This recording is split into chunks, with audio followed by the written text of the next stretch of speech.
4 roster management mistakes that I see that separate the beginners from the experts in fantasy football. Ramping up for the start of the season, guys. Daily videos. I want to share the insights that have helped me win 40 to 50% of all the leagues I've been in the last 20 years. I've been uncommonly good at this stuff. I want to share with you guys. Mistake number 1 is not using your IR spots. In just about any format, these are just free roster spots. I don't care if it's a guy that you'll eventually drop anyways. It's worth grabbing a Jalen Coker or any guy who's on IR rather than just having that sit empty. Whenever I see a team with an empty IR spot, I can tell it's a manager who's either not paying attention or just not that experienced in fantasy football. Number 2 is having a bench full of backups as opposed to potential starters. Let me explain. Especially in shallow leagues, your bench should be guys who could become top-notch starters, not guys who will just be mediocre fill-ins. You'll usually be able to find a mediocre fill-in on the waiver wire at any point in the year. Instead, you want to sort of go into your crystal ball and think which guys are one injury, one development away from becoming a very serious consideration to be a starter on a winning team in this league. Number 3, not playing to your advantage the Thursday, Friday, Monday night games, the off-day games. What I mean is that in most formats, you're able to pick these guys up, stash them on your bench, and then if they don't have a great Thursday game or Friday game or something doesn't go miraculously well,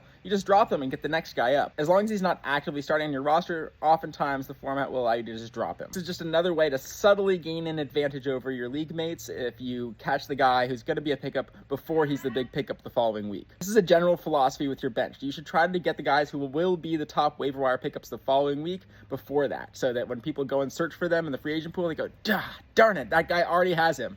That's always me. 4th, and finally, this is maybe the most important piece of advice. Always know who you are willing to drop on a dime. People become way too attached to their rosters. I can't stress this enough. No matter what, you should have a guy who is first in line to get voted off the island and cut. You never know when a guy will pop up on free agency who you just need to pick up immediately. Some big news will break, and you need to be ready for that. You don't want to be hesitating. Those couple seconds could be the difference between you and someone else getting that claim in. Want to practice? Well, if you share your league settings and your roster, I can tell you who would be the first guy to be axed, in my opinion, on your roster. I may not be able to reply to every single comment, but if you go to fansports.com up here, there are a lot more ways to get my insights. I have my rankings posting. I have a lot more features on the way. Check it out. It's free to sign up. Hope you guys enjoyed. See you in the next one. Stay learning. Peace.